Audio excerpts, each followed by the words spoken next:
Hello people, welcome to global cuisine. Wow ఏమి రుచి. నేను మీ హరీష్. రష్యన్ డిషెస్లో భాగంగా ఇవాళ కూడా రెండు చక్కటి డిషెస్ని మీకోసం తీసుకొచ్చేసాను. ఈ వారం అంతా కూడా రష్యన్ డిషెస్ని ఎక్స్ప్లోర్ చేస్తున్నాం కదా.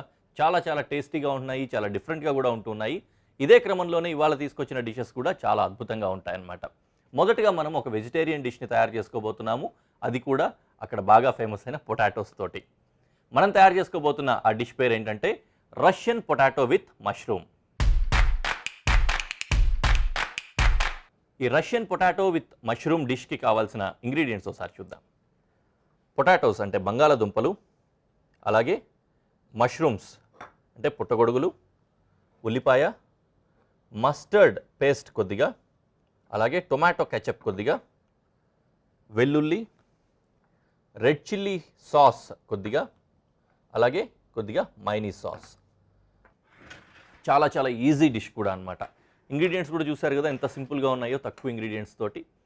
సో ఆలస్యం చేయకుండా వంట మొదలు పెట్టేద్దాం. పెనం పెట్టేసుకున్నా.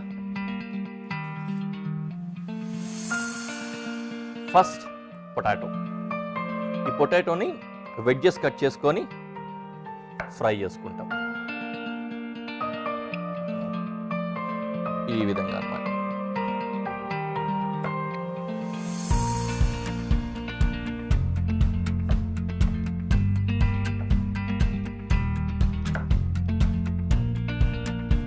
వెడ్జెస్ని చక్కగా ఫ్రై చేసుకుంటే చాలా టేస్టీగా ఉంటాయి. అలాగే కూడా తినేయచ్చు అనమాట. అలాగే తింటాము, దాంతోపాటుగానే ఒక చక్కటి డిప్ తయారు చేసుకుంటాం ఇక్కడ. యూజువలీ మన దగ్గర డిప్స్కి పెద్ద ప్రాధాన్యత ఉండదు, కానీ చిప్స్ కానీ ఇట్లాంటివి ఏమైనా తయారు చేసుకున్నప్పుడు ఈ వెస్ట్రన్ కంట్రీస్లో, ఫారిన్ కంట్రీస్లో, చాలా కంట్రీస్లో ప్రధానం డిప్పే అనమాట. వాళ్ళు ఎక్కువ ఆ డిప్ని బేస్ చేసుకొని చిప్స్ తింటూ ఉంటారు. ఫర్ ఎగ్జాంపుల్ మనం కూడా ఏదైనా ఇప్పుడు రెడీమేడ్ పొటాటో చిప్స్ బోల్డ్ అని ఉంటున్నాయి మనకు, నాచోస్ అని ఇట్లాంటివన్నీ కూడా రెడీమేడ్ దొరుకుతూ ఉంటాయి. ఆ రెడీమేడ్ అలాగే తీసుకొని అలాగే తినేస్తూ ఉంటాం మనం. కానీ ఎక్కువ వరకు ఏంటంటే వాళ్ళందరూ కూడా దాంతోపాటు ఒక డిప్ పెట్టుకొని ఈ నాచోస్ కావచ్చు, చిప్స్ కావచ్చు దాంట్లో ముంచుకొని తింటూ ఉంటారు. ఫస్ట్ డిప్కి ప్రయారిటీ ఉంటుంది చిప్ కంటే కూడా. ఓకే, మనం సుమారుగా వేడైపోయింది. ఇందులో బాగా దట్టంగానే ఆయిల్ వేసుకోవాలి. పొటాటో ఫ్రై అయినట్లుగా క్రిస్ప్గా రావాలన్నమాట.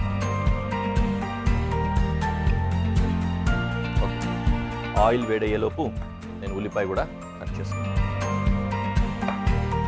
సగం ఉల్లిపాయ పొటాటోతో పాటు, సగం ఉల్లిపాయ మష్రూమ్తో పాటు ఫ్రై చేస్తాము, అందుకని సగం కట్ చేసుకుంటాం.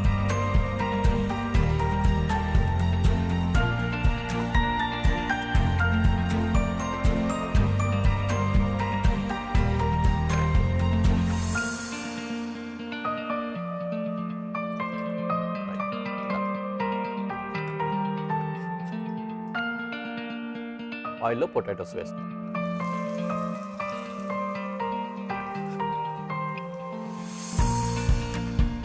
మష్రూమ్ని క్వార్టర్స్ కట్ చేసుకుంటున్నా. సగానికి కట్ చేసి ఈ విధంగా అన్నమాట.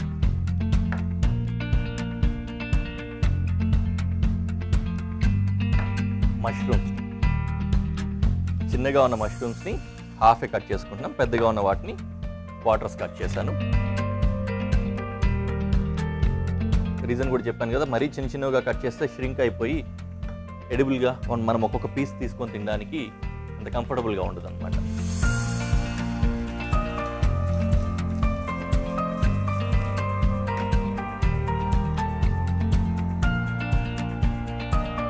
ఫైనల్లీ గార్లిక్ కావాలి. గార్లిక్ని కూడా చాప్ చేస్తున్నాను.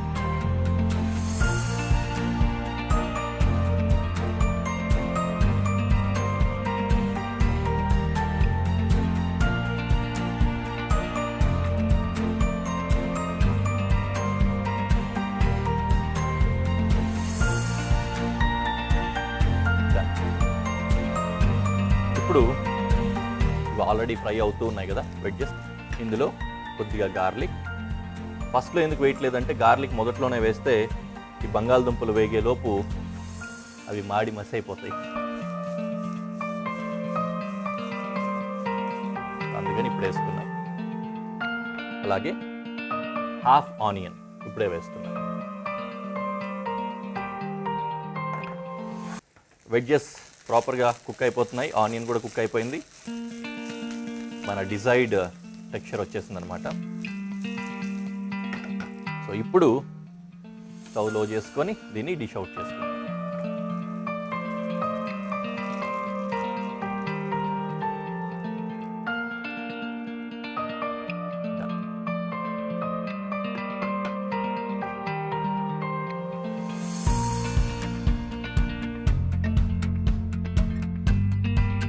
మళ్ళీ సేమ్ ఆ పెనం అలాగే పెట్టేసుకొని ఇందులో మళ్ళీ ఆయిల్ వేసుకొని మష్రూమ్స్ని కుక్ చేసుకుంటాం ఈసారి. Okay, first mushroom.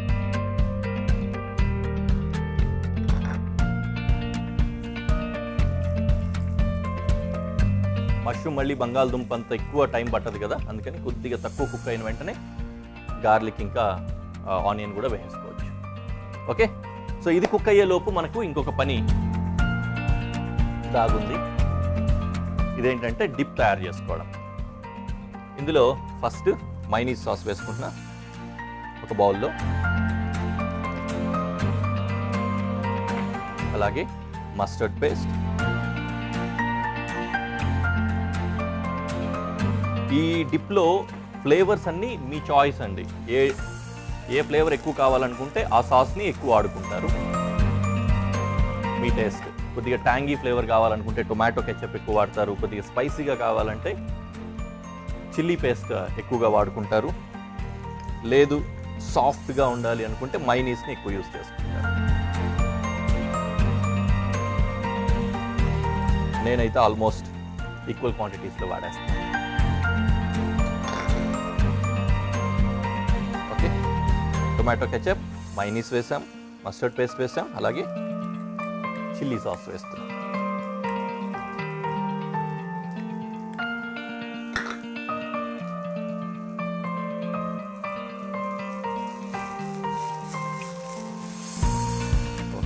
ఇది కూడా దగ్గరకు వచ్చింది. ఇప్పుడు ఇందులో ఆనియన్ వేస్తున్నా, అలాగే గార్లిక్ కూడా.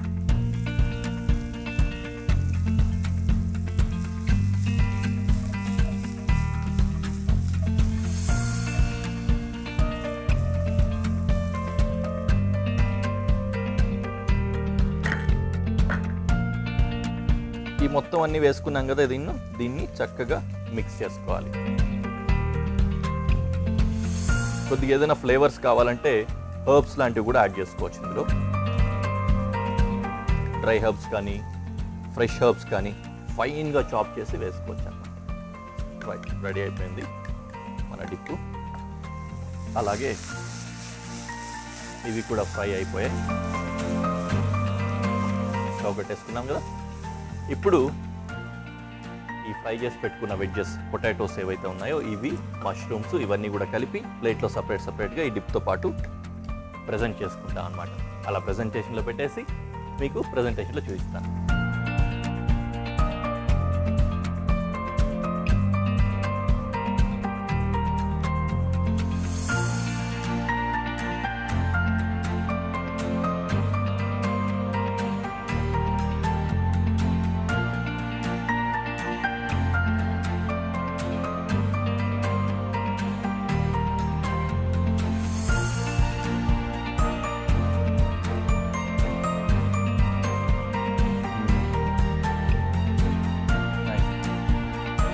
మనం ఇందులో సాల్ట్ అండ్ పెప్పర్ కూడా యాడ్ చేయలేదు, స్పైస్ ఎలాగూ చిల్లీ వాడాము, అయితే మిగతావన్నీ కూడా సాస్లు వాడాం కాబట్టి కెచప్ సాస్ వాటాను. ఇంట్లో కూడా సాల్ట్ ఉంది కాబట్టి సరిపోయింది డిప్లో కూడా.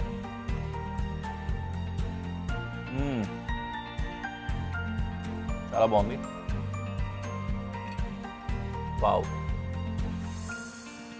గార్లిక్ ఫ్లేవర్ అంతా కూడా మష్రూమ్లో ఆ ఇంకి మంచి ఫ్లేవర్ వచ్చింది, చాలా బాగుంది. మీరు కూడా ట్రై చేయండి, ఈజీగా ఉంది కదా. ఇది కూడా చాలా చాలా టేస్టీగా ఉంటుంది. ఒక రకంగా చెప్పాలంటే స్వీటీగా, సారీగా ఉంటుంది అనమాట. చికెన్ డిష్ మనం తయారు చేసుకుంటుంది. దీన్ని బోన్ తోటి, వితౌట్ బోన్ రెండు కూడా చేసుకోవచ్చు. ప్రజెంట్ అయితే నేను విత్ బోన్ తయారు చేస్తున్నా. మనం తయారు చేసుకోబోతున్నాము sweet and sour chicken. Sweet and sour చికెన్కి కావాల్సిన ఇంగ్రీడియంట్స్ ఒకసారి చూద్దాం. నిమ్మకాయ చెక్కలు, వెల్లుల్లి, కొద్దిగా cornflour, butter, soya sauce, chilli flakes, ఉల్లిపాయ, పైనాపిల్ క్రష్, ఇంకా చికెన్. మొదటగా పాన్ పెట్టేసుకో.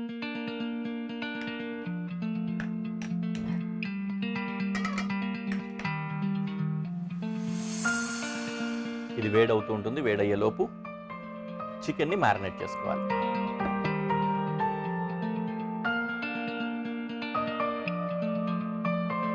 యాజ్ యూజువల్ ఘాట్లు పెట్టుకుందాం.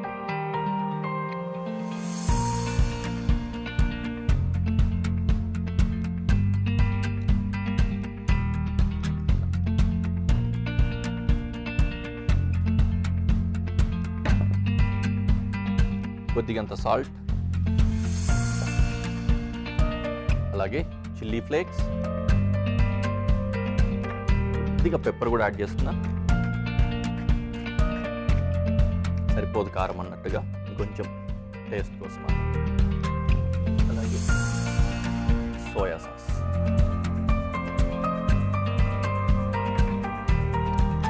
చక్కగా మిక్స్ చేసుకోవాలన్నమాట.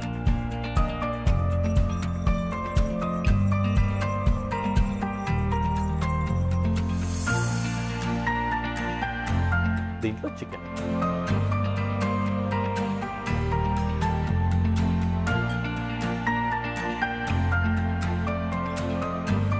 బాగా లిక్విడీగా వాటరీగా ఉంది కాబట్టి తొందరగానే మ్యారినేట్ అయిపోతుంది.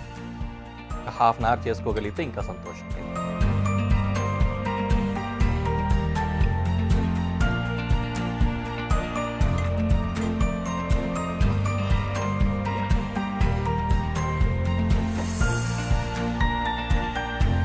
ఇక వేడిగా ఉన్న పెనం మీద కొద్దిగా ఆయిల్ వేసి ఫ్రై చేస్తాం.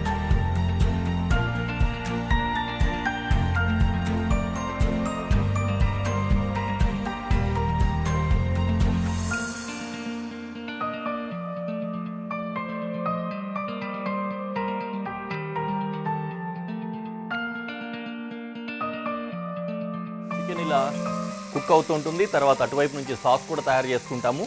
చికెన్ అక్కడ ఫ్రై అవుతోంది. ఇన్ఫ్యాక్ట్ నేను కంప్లీట్గా బటర్లోనే కుక్ చేద్దాం అనుకున్నాను, కానీ కొద్దిగా ఆయిల్ కూడా ఉంటుంది అన్నట్లుగా ఆయిల్ కూడా వేశాను. సో ఇప్పుడు దీంట్లో కొద్దిగా బటర్ కూడా యాడ్ చేస్తున్నా.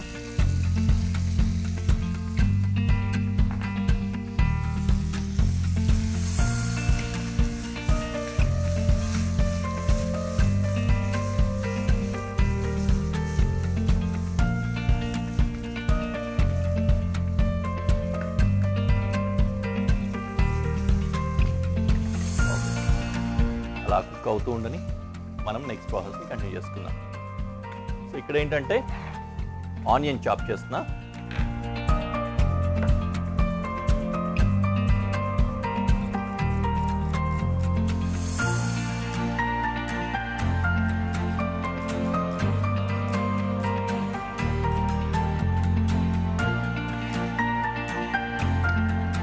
అలాగే పాన్ వెలిగించాలి.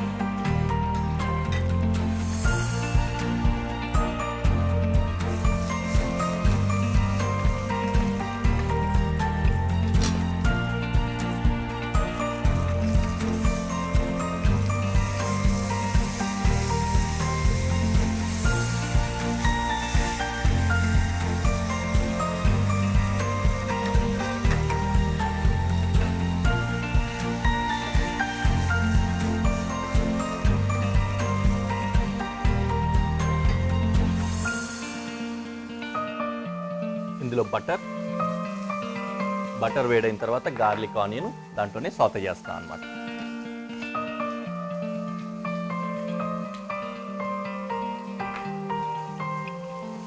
గార్లిక్ చాప్ చేసుకుంటున్నా.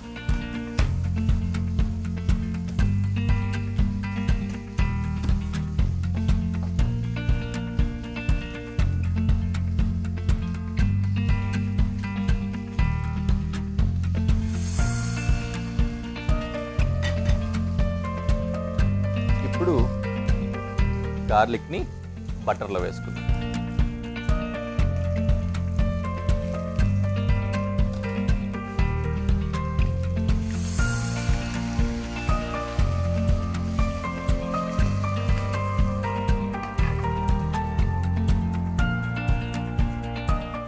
ఆనియన్ కూడా.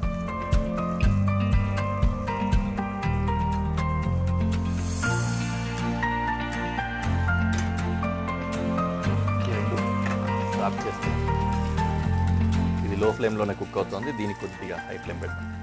ఈ గార్లిక్ అండ్ ఆనియన్ కొద్దిగా కుక్ అయిన తర్వాత ఇందులో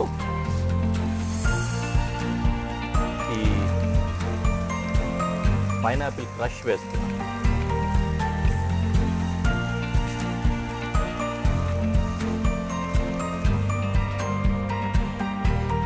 దాంతో పాటుగానే కొద్దిగా లెమన్ కూడా స్క్వీజ్ చేస్తున్నా. లెమన్ కొద్దిగానే పెడుతున్నాను ఇప్పుడు, మిగిలింది లాస్ట్లో కూడా స్క్వీజ్ చేసుకుంది. ఇంకొద్దిగా షార్ప్ లెమనీ టేస్ట్ వస్తుంది అన్నమాట. మ్యారినేడ్లో మిగిలిన ఈ జ్యూస్ ఉంది కదా, ఇది కూడా దీంట్లో యాడ్ చేసేసుకోవచ్చు, దీంట్లో అయినా పెట్టచ్చు.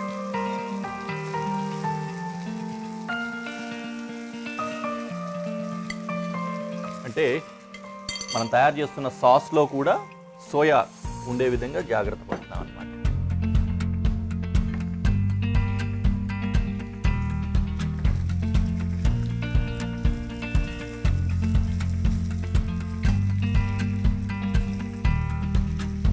అలాగే ఇందులో కొద్దిగా వాటర్ వేయాలి. ఫస్ట్ వాటర్లో గ్రేవీగా సూపీ కన్సిస్టెన్సీ రావడం కోసం కాస్త కార్న్ఫ్లోర్ కూడా వేస్తున్నాం.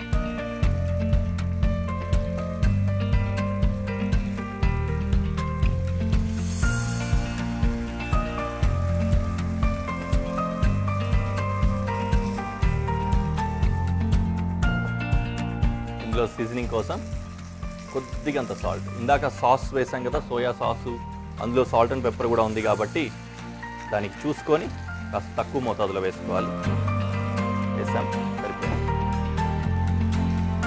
అలాగే చికెన్ నేను ప్రస్తుతానికి ఆఫ్ చేశాను. ఇదంతా కలిపి దీంట్లో కానీ దీంట్లో కానీ షిఫ్ట్ చేయొచ్చు. సోయా సాస్ ఇందులో వేయకుండా ఉన్నట్లు కనుక అయితే దీంట్లోకి షిఫ్ట్ చేసినామంటే మనకు ప్యాన్కి అతుక్కుని ఉన్న సోయా ఇదంతా కూడా ఏమవుతుందంటే మనకు ఇందులో కుకింగ్ ప్రాసెస్కి హెల్ప్ అవుతుంది. సాస్ రెడీ అయిపోయింది కదా, ఇప్పుడు దీంట్లోకి షిఫ్ట్ చేస్తాం.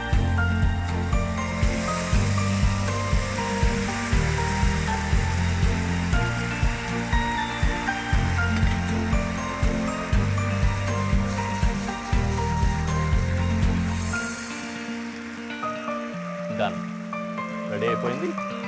ఇలా ఒక 2 minutes కనుక సాస్లో చికెన్ కుక్ అయితే సరిపోతుంది. అయిన తర్వాత నిమ్మకాయ పిండి వేసుకొని స్టవ్ కట్టేసుకొని దించేయచ్చు అనమాట. సో కుకింగ్ రెడీ అయిపోయింది. దీన్ని ఇలా ప్రెజెంటేషన్లో పెట్టేసి ఎలా ఉందో మీకు చూపిస్తాను, తర్వాత టేస్ట్ చేసి ఎలా ఉందో చెప్తాను.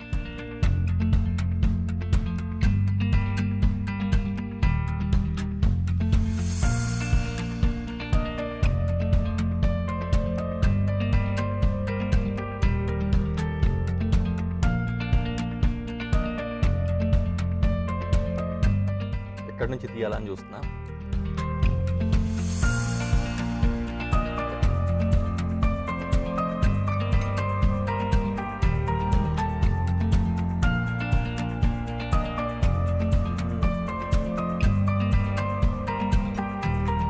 వావ్, బటరీగా చాలా బాగుంది. కంప్లీట్ బటర్లోనే ఇది అది అన్నీ కూడా కుక్ చేస్తే ఇంకా కూడా బాగుంటుంది. ఆసమ్. నెక్స్ట్ ఎపిసోడ్లో మళ్ళీ కలుద్దాం. Until then bye.